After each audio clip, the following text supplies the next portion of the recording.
Hello students, this is advocate Neeraj Gupta. इस video में हम डिस्कस करेंगे सोशलिस्ट स्टेट, समाजवादी राज्य। अगर मैं इंडिया की बात ना करूं तो बेसिकली सोशलिस्ट स्टेट, समाजवादी राज्य का ये मतलब होता है कि to achieve equal distribution of resources to avoid inequality, basically all means of production, यानी कि जितने भी बिजनेस हाउसेज होते हैं उन पर गवर्नमेंट का कंट्रोल होता है, सोसाइटी का कंट्रोल होता है थ्रू गवर्नमेंट। यानी ज्यादातर सब कुछ सरकारी, प्राइवेट सेक्टर ऑलमोस्ट एग्जिस्ट नहीं करेगा, करेगा भी तो काफी टाइट गवर्नमेंट कंट्रोल रहेंगे। ये है सोशलिस्ट स्टेट। बट इंडिया में ऐसा नहीं है। इंडिया में डेमोक्रेटिक सोशलिस्ट स्टेट है, यानी ये एक तरह से सोशलिज्म का एक पॉपुलर प्रैक्टिकल वर्जन है जो इंडिया में है। यहां पर गवर्नमेंट कंट्रोल तो प्राइवेट सेक्टर पर भी है, लेकिन प्राइवेट और गवर्नमेंट दोनों सेक्टर एग्जिस्ट करते हैं। गवर्नमेंट का एम तो है ही है पब्लिक को सर्विस देना, उसमें तो कोई डाउट ही नहीं है।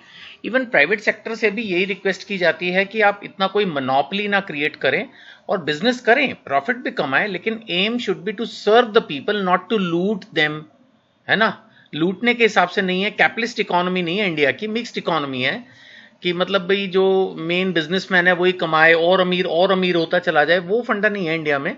कोशिश यहां भी यही है कि जितना हो सके इनइक्वालिटी मिनिमाइज हो एंड मैक्सिमम जो रिसोर्सेज हैं वो एलोकेटेड हो among the masses. So this is in brief what Indian socialist state is. So यहां पर एम क्या है? एम है रिड्यूस इकोनॉमिक इनइक्वालिटीज। इनइक्वालिटी आप समझते ही हो, कोई अमीर है कोई गरीब है, तो इकोनॉमिक एंगल से यही इसका मतलब है। तो अब गैप तो रहेगा, ऐसा तो हो ही नहीं सकता कि सबकी इक्वल वेल्थ हो, ये तो हो ही नहीं सकता ना, इट्स नॉट प्रैक्टिकल। बट फिर भी गैप्स मैक्सिमम पॉपुलेशन में बहुत ज्यादा गैप ना हो, और इसके अलावा social and economic justice for all citizens, that is the aim. अब ये सोशल एंड इकोनॉमिक जस्टिस का क्या मतलब है कि भाई सबके पास घर हो जहां तक हो सके, सबके पास medical facilities, educational facilities, basic food facilities वगैरह हो, तो that is you can say the social and economic justice. Now मैंने आपको पहले भी समझाया, यहां पर इसका मतलब ये नहीं है कि जितने भी रिसोर्सेज हैं उनकी पूरी तरह से स्टेट ऑनरशिप हो, मतलब कि सिर्फ सरकारी, ऐसा नहीं है। बट ये बात कर रहे हैं वेलफेयर की, ये बात कर रहे हैं इक्वल डिस्ट्रीब्यूशन ऑफ वेल्थ की, इक्वल अपॉर्चुनिटीज की।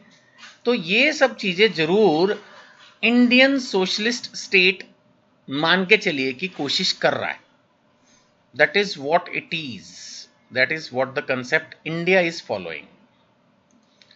सो constitutional basis in India, India was declared a socialist, 42nd amendment preamble में इंडिया को एक सोशलिस्ट स्टेट डिक्लेयर किया। नाउ ये पहले से भी डीपीएसपी में है, also reflected in directive principles. हमने आपको पहले ही बताया था डायरेक्टिव प्रिंसिपल्स क्या हैं। ये सजेशंस हैं, कॉन्स्टिट्यूशनल सजेशंस हैं गवर्नमेंट को कि कैसे आपको गवर्नेंस करनी है। एम क्या है? Aim to promote welfare and reduce inequality. ठीक है जी। तो फीचर्स क्या हैं? Focus on minimising income and wealth disparities. Disparity का मतलब वही इनइक्वालिटी। ये ना हो कि अमीर ज्यादा अमीर होता चला जाए और गरीब और गरीब होता चला जाए, रादर ये कोशिश रहेगी कि जो गरीब है उसकी गरीबी कम होती जाए, यानी वो भी थोड़ा वेल्दी, थोड़ा रिच, थोड़ा कैपेबल बनता जाए। That is what the focus is. जहां तक गवर्नमेंट का सवाल है, गवर्नमेंट तो खैर works for the welfare of all. ये बड़ा इंपॉर्टेंट पॉइंट है कि हमारा जो इंडियन डेमोक्रेटिक सिस्टम है वेल्थ सोशलिज्म का, इसके अंदर both public and private sector को एग्जिस्ट, दोनों होते हैं। अब जैसे अगर हम देखें तो टेलीकम्युनिकेशन में गवर्नमेंट सेक्टर भी है, प्राइवेट भी है। बसेस सरकारी भी चलती हैं, प्राइवेट भी है। रेलवेज अभी हाँ ओनली गवर्नमेंट है। बैंक्स गवर्नमेंट भी हैं, प्राइवेट भी है। इंश्योरेंस गवर्नमेंट भी है, प्राइवेट भी है। इलेक्ट्रिसिटी भी इंडिया के कुछ पोर्शन में गवर्नमेंट है, कुछ में प्राइवेट है। डिस्ट्रीब्यूशन में, जनरेशन में भी हाँ पब्लिक सेक्टर कंपनी है। तो इंडिया में मिक्स चल रहा है। जहां तक सोशल जस्टिस का सवाल है, we are talking about the protection of the weaker section of the society and state intervention है, regulation of economic activities for public good. इसका क्या मतलब है? थोड़ा सा इस लाइन को मैंने हाईलाइट किया, थोड़ा ध्यान से सुनिए, नहीं तो ये हो सकता है पढ़ने में सिंपल लगे, बाद में पल्ले ना पड़े। आई एम सेइंग कि regulation of economic activities for public good. क्या मतलब है? इकोनॉमिक एक्टिविटीज का मतलब सिंपल भाषा में समझिए बिजनेस एक्टिविटीज। बिजनेस में ही इकोनॉमिक एक्टिविटी है, फंड्स रिलेटेड। अब रेगुलेशन का क्या मतलब है? रेगुलेशन का मतलब यह है कि जो इंडिया में बिजनेस एंटिटीज है, चाहे वो टाटा, बिरला, रिलायंस कोई भी है, टोटली इनको फ्री नहीं छोड़ सकते कि जो मर्जी बनाओ, जो मर्जी बेचो, जो मर्जी प्राइसिंग हो, जो मर्जी प्रॉफिट शेयर हो, बिल्कुल आप टोटली आजाद हो, ऐसा नहीं है। इनके ऊपर भी रिस्ट्रिक्शंस हैं। अब जैसे प्राइवेट बैंक हैं, लेकिन इनको भी रूरल सेक्टर में ब्रांचेस खोलने के लिए बोला जाता है। पब्लिक स्कूल्स हैं, लेकिन बोला जाता है कि 25% EWS गरीब बच्चों को पढ़ाओ। प्राइवेट हॉस्पिटल हैं, लेकिन वहां पर भी गरीबों के लिए कुछ बेड्स रिजर्व करने के लिए कहा जाता है। प्लस जो प्राइवेट सेक्टर की वर्किंग है उसमें भी गवर्नमेंट पूरा कंट्रोल रखने की कोशिश करती है। इंडिया में हर कंपनी को अपनी बैलेंस शीट वगैरह एवरीथिंग गवर्नमेंट को सबमिट करनी है, छोटी से छोटी कंपनी को भी करनी है। यानी गवर्नमेंट अपनी तरफ से एक वॉच डॉग होता है ना, जैसे एक ध्यान रखने की पूरी कोशिश कि कौन सी कंपनी क्या कर रही है। और कोई भी कंप्लेंट आएगी मोनोपोली की या मिसबिहेवियर की या कोई भी चीटिंग की, तो हर तरह से गवर्नमेंट की अलग अलग बॉडीज बनी हुई हैं जो कि कंट्रोल करने की बिजनेस हाउसेस को पूरी कोशिश करती हैं। सो रेगुलेशन, ये रेगुलेट करती हैं economic activities for public good, ताकि जो जनरल पब्लिक है, मासेस है, इंडिया में बहुत है, most populated country of the world है, तो लोगों को दिक्कत ना हो उसके लिए ये सिस्टम एंश्योर किया जाता है। That is the system. Case law की अगर हम बात करें, DS नकारा वर्सेस यूनियन ऑफ इंडिया, क्या फैसला हुआ, क्या मुद्दा था? मुद्दा यह था कि कोई पेंशन स्कीम बना दी बेनिफिटिंग ओनली सर्टेन रिटायरीज। आपको पता है इंडिया में ये सब चीजें तो चलती नहीं ना। आपने कोई स्कीम बनाई, बिल्कुल ठीक है, लेकिन वो सिर्फ कुछ लोगों के बेनिफिट के लिए थी। अब नेचुरली इशू ये आ गया कि सिलेक्टिव बेनिफिट्स जो हैं इट वायलेटेड इक्वालिटी। कोर्ट ने कहा no, pension is a right and should be uniformly applied. अगर देना ही है बेनिफिट, ठीक है, उसमें कोई प्रॉब्लम नहीं है, बट फिर बेनिफिट देना है तो सबको दो। सो इंडिया में कंसेप्ट यही है वेलफेयर एंड सोशलिस्ट स्टेट का, कि सबका साथ मेरे मुंह से बार बार ही निकलता है, फिर मैं हमेशा हंसने लगता हूँ। ये बीजेपी की स्टेटमेंट आ जाती है, मुझे, मैं बीजेपी का हूँ भी और नहीं भी।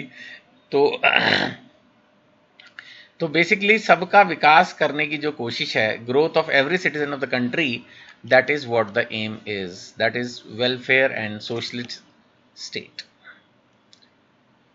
आगे एक और केस है Excel Wear versus Union of India. बड़ा इसमें इंपॉर्टेंट पॉइंट उठा, आप ध्यान से पढ़िएगा। इसमें क्या हुआ, restrictions were placed on closing industries. कोई मैटर रहा होगा उसमें, कोई आदमी अपनी फैक्ट्री बंद कर रहा होगा, इंडस्ट्रीज बंद कर रहे होंगे, गवर्नमेंट ने सोचा होगा कि ना बंद करने दें। आप बोलोगे यार ये क्या बात हुई, क्यों ना बंद करने दें? अरे होता है ना, मान लेते कोई फैक्ट्री है, कोई इंडस्ट्रीज है, माना उसमें 2000 5000 आदमी काम कर रहा है। अब अगर वो बंद हो जाएगी तो उन सबकी इंप्लॉयमेंट प्रॉब्लम आएगी।